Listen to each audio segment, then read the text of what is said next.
Pernah ngerasa uang kamu cepet banget habis? Padahal baru aja gajian? Atau udah nabung bertahun-tahun? Tapi nilai uangnya kayak nggak nambah apa-apa? Bahkan berasa makin kecil tiap tahun?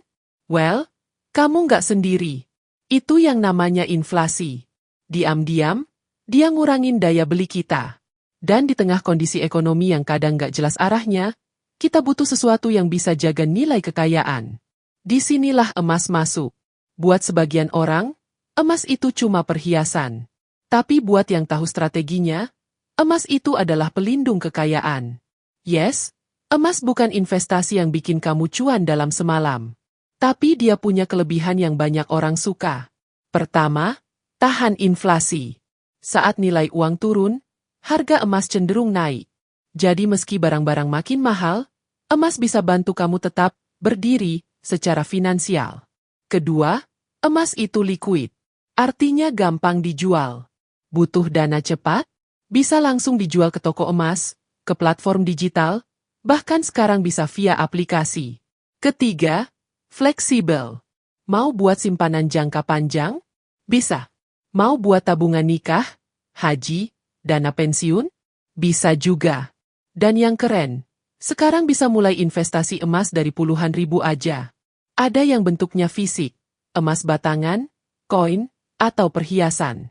Ada juga yang digital, disimpan secara virtual, bisa dibeli dalam pecahan kecil, tanpa ribet mikirin tempat penyimpanan.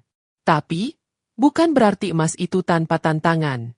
Harga emas bisa fluktuatif dalam jangka pendek. Kalau kamu beli hari ini, belum tentu minggu depan langsung naik. Emas juga nggak ngasih penghasilan pasif. Beda sama saham yang bisa kasih dividen, atau properti yang bisa disewain.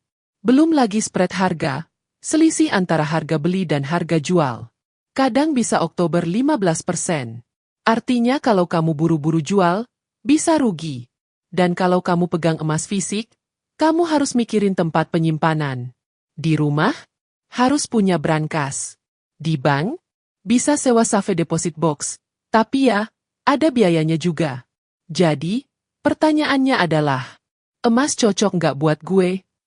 Kalau kamu cari instrumen yang aman, stabil, bisa jaga nilai kekayaan dari tahun ke tahun. Emas adalah pilihan yang solid. Tapi kalau kamu nyari penghasilan rutin, pertumbuhan aset yang agresif, atau pengin cepat balik modal, mungkin kamu perlu kombinasi investasi lain. Tips buat kamu yang mau mulai. Tentuin dulu tujuannya. Pilih jenis emas sesuai kebutuhan. Beli di tempat yang jelas dan terpercaya. Pantau harga. Tapi jangan panik kalau turun sebentar. Dan yang penting, konsisten. Bahkan 100.000 per bulan pun bisa jadi besar kalau rutin. Ingat, investasi emas itu bukan lomba cepat-cepatan. Tapi soal ketahanan. Soal strategi jangka panjang.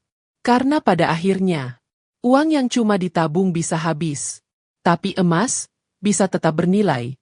Bahkan saat dunia sedang tidak baik-baik saja.